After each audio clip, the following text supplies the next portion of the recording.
Tamil YouTube community. ரொம்ப பழைய trend ஆயிடுச்சு. கிட்டத்தட்ட சோலோ வெர்சஸ் கார்ப்பரேட் அதில் ஆரம்பித்தது எங்கே போய் பாட்டிருக்கு பார்த்தியாங்கிற மாதிரி ஹோல்சம் ஸ்டஃப்ல இவங்க வந்து லைட்டாக எக்ஸ்போஸ் பண்ண தானே ஆரம்பிக்கிறாங்க. அதுக்கடுத்து இவங்க லைட்டாக தாக்குறாங்க. அதுக்கடுத்து இவங்க புழக்க ஆரம்பிக்கிறாங்க. இவங்க வந்து நெகட்டிவ் ஷேடில் இருக்கிறாங்க. ஓகேவா? ஏன்னா இவங்க தான் ஃபஸ்ட்டு ஸ்டார்ட் பண்ணாங்க எக்ஸ்போஸ் பண்ணுறதுக்கு. அதனால் இவங்க ரிப்ளை பண்ணாலுமே அதெல்லாம் ஏற்றுக்கிற மாதிரி இல்லை அப்படிங்கிற மாதிரி போயிடுது.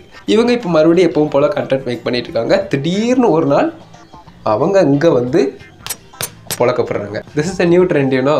ஹோல்சம் ஸ்டஃப்ல ஏன்னா நம்ம எப்பவும் கேமராக்கு முன்னாடி இருக்கிறவங்கள அப்ரிஷியேட் பண்ணுறோம், கேமராக்கு பின்னாடி இருக்கிறவங்கள அப்ரிஷியேட் பண்ணுறது இல்லை. Happy new year, iBaco celebrations, celebrate with ஐபேக்கோன்னு போட்டு நம்ம கூட ஒர்க் பண்ணுறவங்கள செலிப்ரேட் நம்ம யாரும் பண்ண மாட்டோம்னு நினைக்கிறேன். So it is an advertisement. Yes, இது நல்ல ஆட் இல்லைன்னு நான் சொல்லவே மாட்டேன். This is a well made ad, but it's an ad. Where is the tag? இதே வீடியோ பாசிட்டிவாக ஒருத்தங்களை தாக்காமல் பண்ணலாம். பட் பார்ப்பீங்களா?